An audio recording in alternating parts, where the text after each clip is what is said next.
The Rock kembali dan ancam Roman Reigns. Jimmy Uso juga kembali tapi ngebantu Roman Reigns. Raquel Rodriguez kembali dan ngebantu Liv Morgan. Dan masih banyak lagi.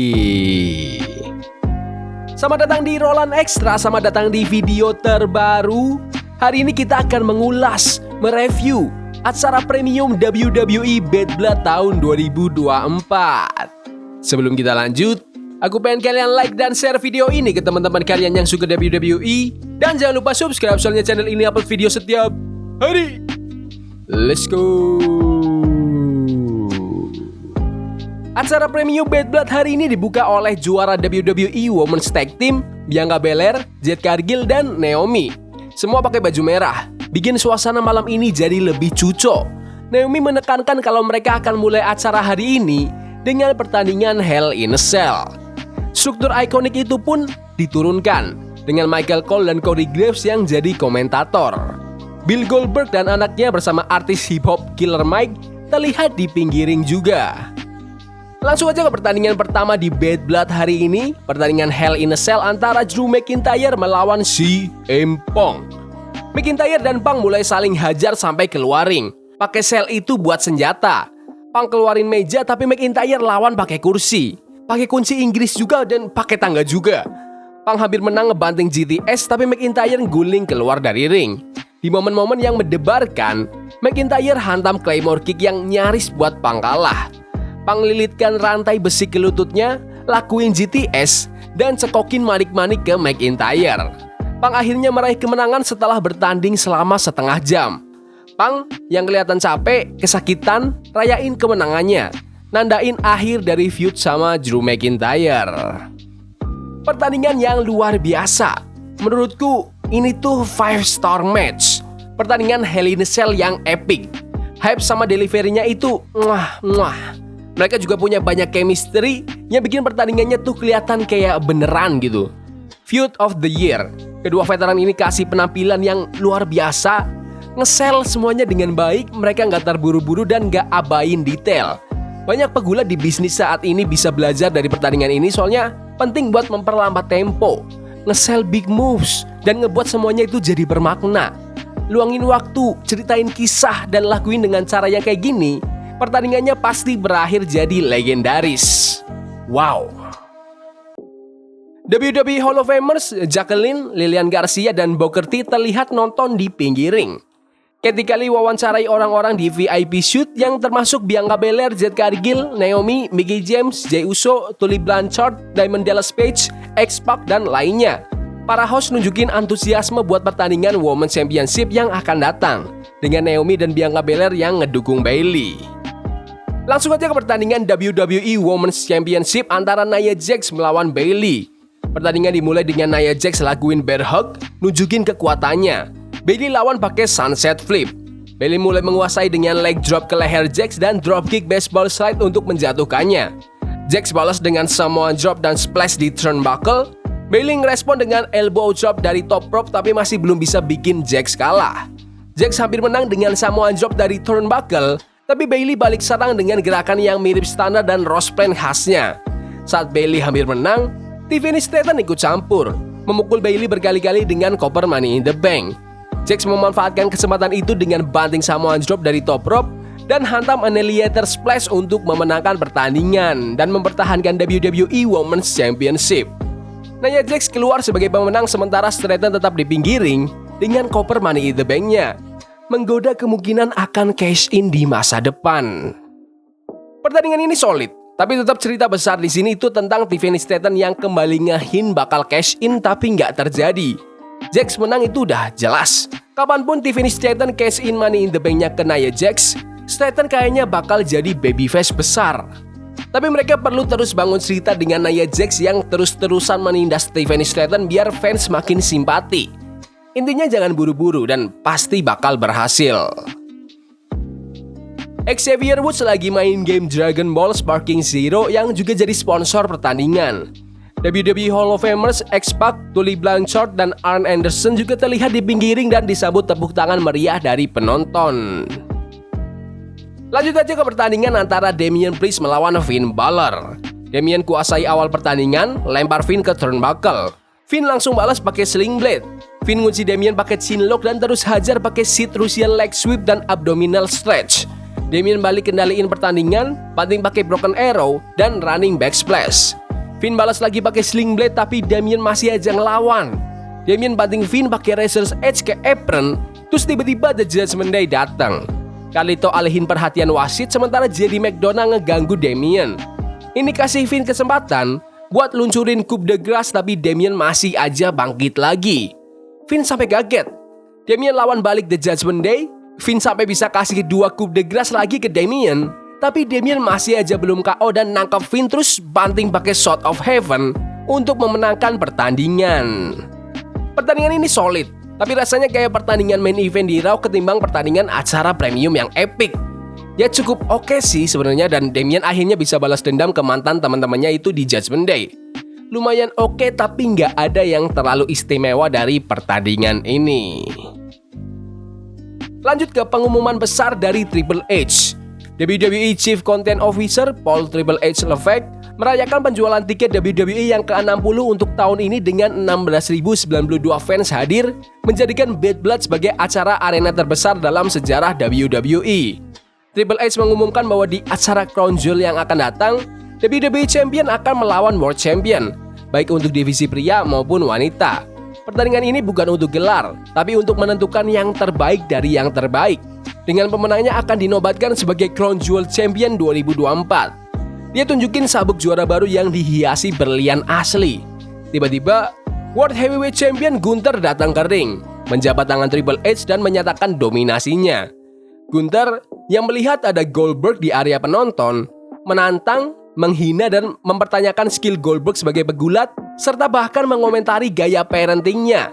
Ini bikin Goldberg emosi tapi dicegah sama security. Sami Zayn muncul dan menyerang Gunther dari belakang. Mereka berantem sebentar sampai security misahin mereka. Setelah kekacauan itu selesai, Triple H angkat tangan Goldberg di ring. Aku sempat excited sama pengumuman besar dari Triple H, tapi menurutku nggak begitu besar soalnya ternyata cuma promosi buat acara premium Crown Jewel. Berarti Cody Rhodes bakal lawan Gunther dan Nia Jax bakal lawan Liv Morgan kalau nggak ada perubahan gelar lagi. Terus juga kayaknya WWE mungkin bakal ngasih Goldberg satu pertandingan terakhirnya ngelawan Gunther. Mungkin di Survivor Series atau Royal Rumble atau mungkin WrestleMania. Kalau ternyata emang beneran itu rencananya. Atau bisa juga itu cuman sekedar bikin heboh acara Bad Blood doang sih.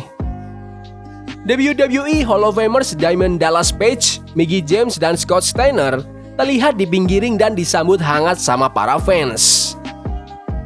Katie Kelly mewawancarai Metro Boomin di VIP suite dan dia kasih komentar tentang pertandingan Cody Rhodes yang akan datang. Chelsea Green masuk ke shoot dan semua orang kelihatan ngecium bau nggak enak dari Chelsea soalnya kemarin dia kalah di pertandingan dumpster di SmackDown. Chelsea pergi sambil bilang kalau dia emang nggak pengen di sana. Sementara Piper Niven memilih untuk tetap stay. Lanjut aja ke pertandingan WWE Women's World Championship antara Liv Morgan melawan Rhea Ripley dengan Dominic yang digantung di Shark Cage. Pertandingan dimulai dengan Rhea Ripley mendominasi, hantamkan dropkick ke Liv dan follow away slam. Liv balas ngedorong Rhea ke tangga ring dan gantian hantam running dropkick. Liv sempat hampir menang pakai codebreaker dari middle turnbuckle dan dia langsung coba lakuin finishernya, Oblivion, tapi Rhea berhasil counter. Liv kemudian lakuin crucifix bomb yang dijuluki Homebreaker sama komentator. Dominic tiba-tiba berhasil membuka pintu Shark Cage. Rhea yang melihat ini langsung lakuin frog splash ke Liv tapi masih belum cukup. Rhea punya ide lain, ambil kendo stick dan mulai pukulin Dominic yang tergelantung di Shark Cage. Tapi tiba-tiba Raquel Rodriguez muncul dan menyerang Rhea dari belakang dengan double X handle. Wasit pun membunyikan bel dan hasilnya adalah diskualifikasi. Raquel Rodriguez kasih gelar Women's World Championship ke Liv Morgan dan merayakan kemenangan bersama. Keduanya kelihatan akrab soalnya mereka itu adalah mantan tag team champions. Rhea Ripley yang ada di ring kelihatan kesal setelah gangguan tersebut. Pertandingannya solid walau hasil akhirnya itu agak murahan, tapi ini jadi momen yang bagus buat Raquel Rodriguez kembali sih. Setelah sebelumnya punya masalah kesehatan hampir sepanjang tahun, jadi aku senang lihat Raquel balik. Ceritanya fokusnya di sini emang lebih ke Liv yang berhasil mempertahankan gelarnya dengan curang, bukan soal pertandingan yang epic. Menurutku, Raquel Rodriguez kelihatannya emang lebih cocok jadi heel, jadi punya peran sebagai bodyguard Liv. Kayaknya pilihan yang bagus buat dia biar stay relevan. Langsung aja ke pertandingan utama di Bad Blood hari ini. Cody Rhodes dan Roman Reigns melawan Solo Sikoa dan Jake Fatu. Cody dan Jake Fatu memulai pertandingan dengan Cody berhasil mendaratkan disaster kick. Cody akhirnya terjebak waktu Solo dan Jake lakuin manuver tag team. Cody berhasil tag ke Roman Reigns yang kemudian langsung hajar semua dan tunjukin siapa Tribal Chief yang sebenarnya. Di tengah pertandingan, Jacob hantam Swanton Bomb diikuti Solo dengan Uso Splash ke Roman. Tapi Cody untungnya bisa hancurin pinfall. Cody abis itu nunjukin kelincahannya, lakuin Superfly Splash ke Jacob Fatu di meja komentator. Di sisi lain, Roman Reigns berhasil hajar Solo Sikoa dan waktu mau lakuin spear, Tama Tonga dan Tonga Loa muncul, bikin kekacauan. Tapi, ada seseorang yang berhoodie tiba-tiba menyuper kick Tama Tonga dan Tonga Loa, dan ternyata itu adalah Jimmy Uso yang gabung kembali dengan Roman Reigns. Roman manfaatin momen itu buat lakuin spear ke Solo untuk memenangkan pertandingan. Pertandingan ini cukup kacau sih di akhir. Kemunculan Jimmy Uso buat ngebantu Roman Reigns dapat sorakan luar biasa dari para fans yang menurutku emang layak diterima sama Jimmy. Prediksiku 5-5-nya bener semua. Seperti biasa, Roland Extra emang terbaik. Jadi hasil pertandingan ini nggak terlalu mengejutkan.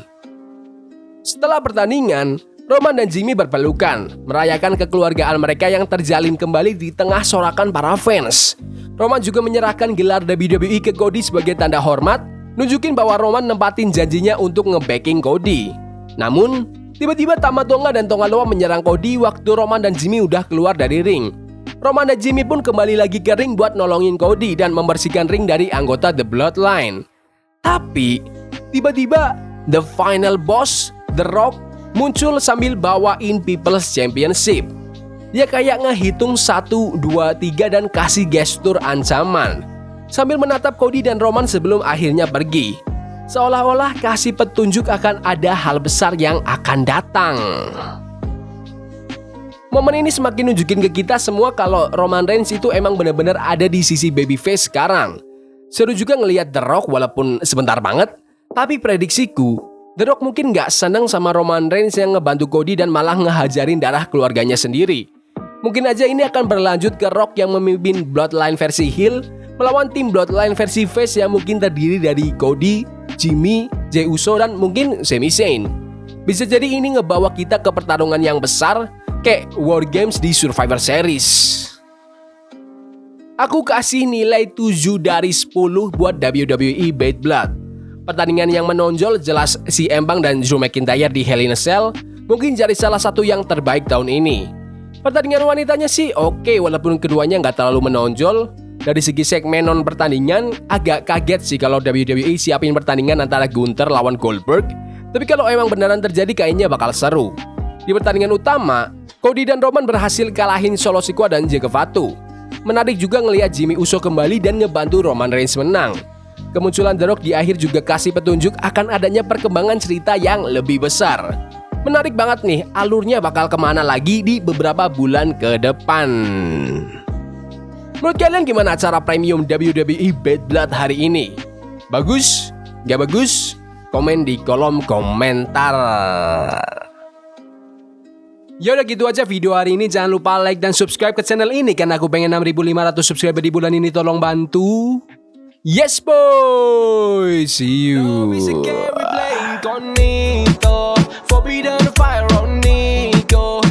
For love we can hold. I wish we were impossible. Yeah, we're playing con